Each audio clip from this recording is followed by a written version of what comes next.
It's still kind of mind-boggling just how popular Thailand is as a travel destination. Oh, absolutely. And yeah, beyond the amazing sights, it's the value, right? Definitely. I mean, back in 2018, your money just went so much further in Bangkok compared to, places like New York, Paris, or Tokyo. The cost of living index showed that quite clearly. Bangkok was what, around 55.8, while the others were way over 80. Right.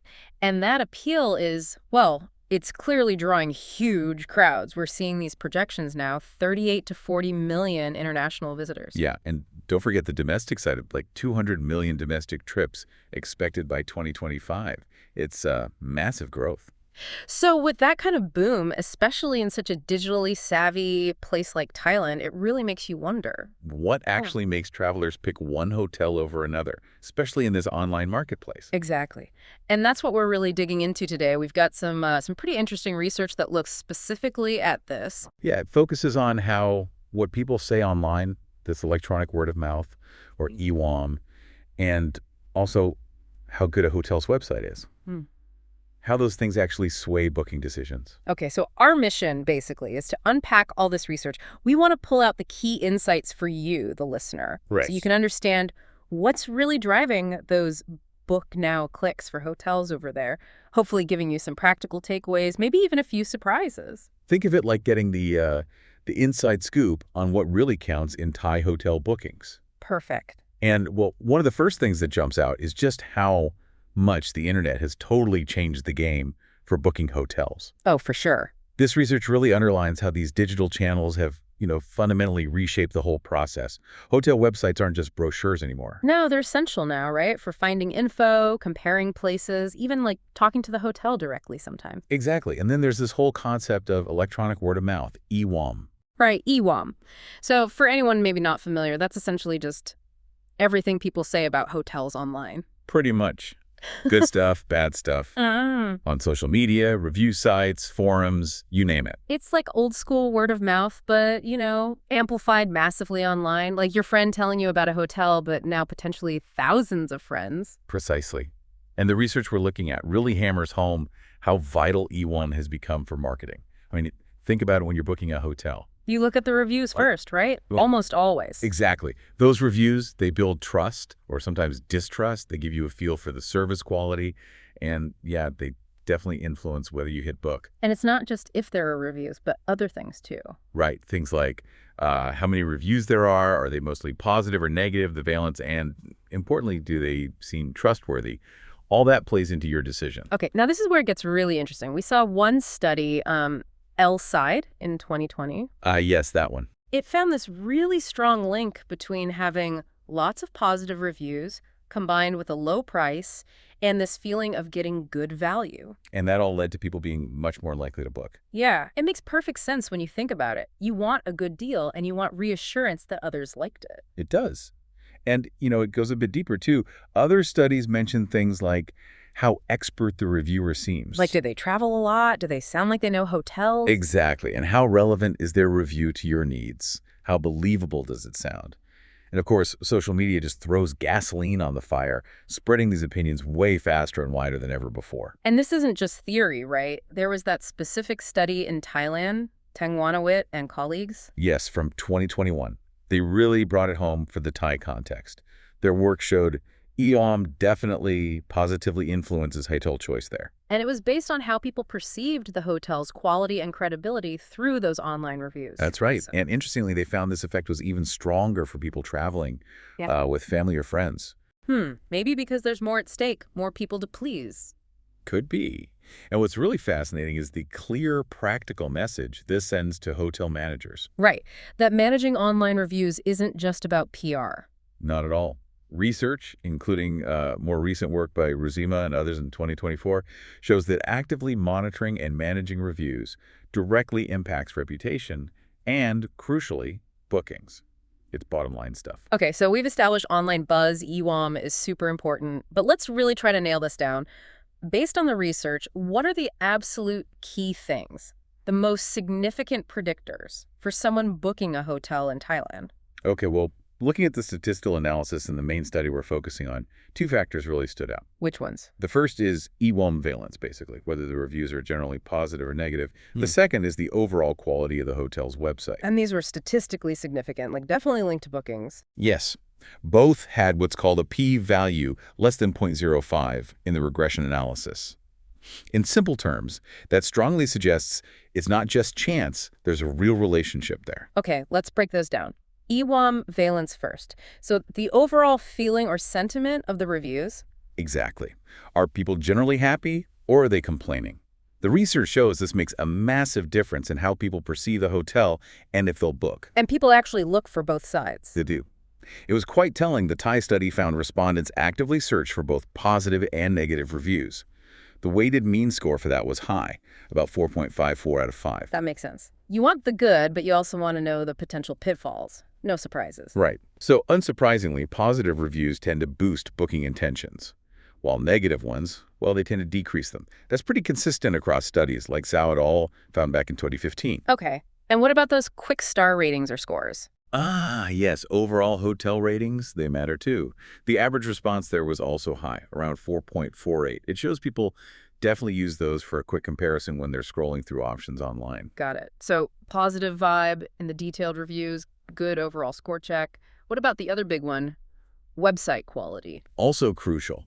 There's a really strong agreement in this study, an average of 4.62 out of 5, that a reliable, easy-to-use hotel website is really important. It's like the hotel's digital front door, isn't it? If it's messy or confusing. You might just walk away, visually speaking. Exactly. If it's hard to navigate, or slow, or doesn't give you clear info, people lose patience fast. And the study also mentioned something about interesting websites. Yeah, that international hotel websites that are visually appealing or engaging actually encourage people to stick around and explore more. That's scored highly too, around 4.53. So it's not just functional, it needs to be a bit inviting. Precisely. And it goes beyond just information. Good website quality helps build what researchers call e-trust. E-trust, like online confidence. Yeah, the feeling of security and reliability when you're using a site. Wang and colleagues suggested this e-trust acts like a bridge. It connects a good website to a stronger intention to actually book. What contributes to that e-trust? Things like having clear contact info, maybe links to active social media, making it look professional and aesthetically pleasing, and making it interactive or easy to use. Usability is key then, like how easy it is to find rates, room types, booking buttons. Absolutely. That user experience, the functionality, the interface design, that's huge. Srifio and Kakayo highlighted this back in 2017. It's about making the whole process smooth and intuitive. Yeah, and interestingly, you mentioned the agreement was slightly lower for the idea that a famous hotel has an interesting website. Still high, but a bit lower. Yeah, around 4.49. It's still strong agreement, but it does suggest that just being a big, famous brand isn't enough on its own. You can't just rely on your name recognition. You still need a good online shop window, so to speak. Exactly. A well-known name might get people to your site, but if the site itself is poor, they might bounce right off to a competitor with a better digital presence. Okay, this is all making sense. Now, the study also dove into the demographics, right? Who are these people answering the survey? It did, and that adds some really useful context. Geographically, for instance, the largest group of respondents, over 41%, came from the central region of Thailand. Why might that be? Well, that region offers a really diverse mix. You've got Bangkok's city life, historical sites, culture. It kind of aligns with other research suggesting younger Thai travelers in particular like varied, unique experiences. A bit of everything. Makes sense. What about education levels? Quite high, actually. A big chunk had bachelor's degrees, about 44%, and another large group, over 36%, had master's degrees. Wow, so over 80% combined. Yeah. It suggests many hotel customers in Thailand are well-educated, perhaps looking for higher quality service, maybe more interested in cultural or intellectual aspects of their trip. And gender breakdown. Slightly more female respondents, about 53–54%, which points to, the importance for hotels to think about what female travelers prioritize. Like safety, perhaps. Cultural experiences. Ease of travel. Exactly. Things that other studies have also flagged as particularly important for women travelers. Okay. And age. Who's doing the booking? The biggest group was the 26 to 30-year-olds, making up nearly a quarter of the sample. Prime millennial Gen Z territory. Right. Tech-savvy, value convenience, probably looking for those memorable, Instagrammable experiences. Technology integration is likely important to them, too. And marital status. Solo travelers, couples, families. It was a mix. The largest group was married, around 40%, but singles weren't far behind at about 36%. So hotels really need to cater to different groups, families needing space, couples wanting romance, solo travelers looking for, well, whatever they're looking for. Precisely. Diverse offerings seem key. So if we paint a picture, often female, well-educated, young to middle-aged, maybe married or single, often based in central Thailand, how does their income fit in? Socioeconomically, the largest group fell into the $20,001 to $30,000 annual income bracket. About 27% were in that range. So solid middle-income group. Seems like it. Mm. And profession-wise, a lot were regular employees working for companies, factories, even hotels themselves.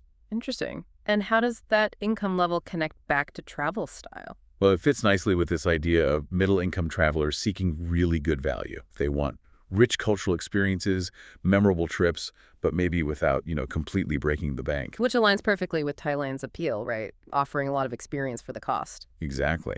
It ties into reports about Thailand attracting travelers looking for that value-rich experience. It all seems to hang together quite well. Now, you mentioned the two big predictors were EWAM valence and website quality. Was there anything the research found didn't significantly predict bookings? Something surprising? Yes, and this one was quite interesting. It turns out EWAM volume, just the sheer number of reviews a hotel had, was not found to be a statistically significant predictor in this study. Really? That is surprising. You'd almost instinctively think more reviews equals more trust, more bookings. You would, wouldn't you? But this study suggests, no, it's more about the quality and the sentiment, that valence we talked about, than just the raw quantity. So what people are actually saying matters more than how many people are saying something. It seems so, at least in this context. The researchers noted that the people surveyed seemed more inclined towards reading detailed, informative reviews, rather than just glancing at the number of reviews or looking at online photos. So a handful of really insightful positive reviews could potentially be more powerful than hundreds of short, vague ones. That seems to be the implication here. Quality over quantity when it comes to the impact of reviews on booking decisions in this specific study. That's a fantastic insight. It really changes the focus, doesn't it? Away from just chasing review numbers towards encouraging meaningful feedback. It does. It's about the substance, not just the volume. Okay, and just briefly, you mentioned the study was grounded in some theories, just to give context. Yeah, quickly. It drew on a few core ideas. First, trust theory, highlighting why it's so important for online info like reviews to be seen as trustworthy. Makes sense. Second, the theory of planned behavior. This looks at how our own attitudes, what we think others expect, social norms, and how much control we feel we have over the booking process all influence our intention to book. Okay. And third, social influence theory, which basically says we often rely on what other people say and do, their experiences, especially when we're making decisions under uncertainty, like choosing a hotel we've never been to. So those theories together kind of explain the why behind the findings. Exactly. They provide the psychological and social underpinnings for why EWAN and website trust are so influential. All right, let's try and wrap this up then. What are the absolute key takeaways from this deep dive into Thai hotel booking decisions? Well, I think the main message is crystal clear. If you're a hotel in Thailand, you absolutely need to focus on two things. First, the sentiment of your online reviews, their EWAM valence. Manage your online reputation actively. Encourage the good, address the bad constructively. Right. And the second? Your website, it needs to be top-notch, user-friendly, informative, visually appealing, trustworthy, easy to book through. It's a critical touch point. So positive online buzz and a great digital front door are the winning combo. That's what the data strongly suggests. And the big surprise, again, was that just having tons of reviews isn't the magic bullet. Exactly. The content and sentiment of those reviews seem to pack a bigger punch than just the sheer volume. Quality really seems to trump quantity here. So for you listening, if you're planning that trip to Thailand, knowing this might help you focus your own research when picking a place, pay attention to what people are saying in detail and how good the hotel's own site feels. Definitely. And for the hotels themselves, these are, well, pretty crucial insights for competing in that incredibly popular market. Absolutely. And maybe a final thought to leave everyone with. Go for it. Given this finding that the quality and sentiment of reviews matter more than just the number, How might we see hotels and maybe even the review platforms themselves change their strategies? Interesting question. To really make sure the reviews you're reading are authentic, detailed, and genuinely helpful rather than just numerous. Yeah, how do you cultivate that quality and ensure trustworthiness when valence is key? That's definitely something to chew on, both as travelers and as we watch how the industry keeps evolving online.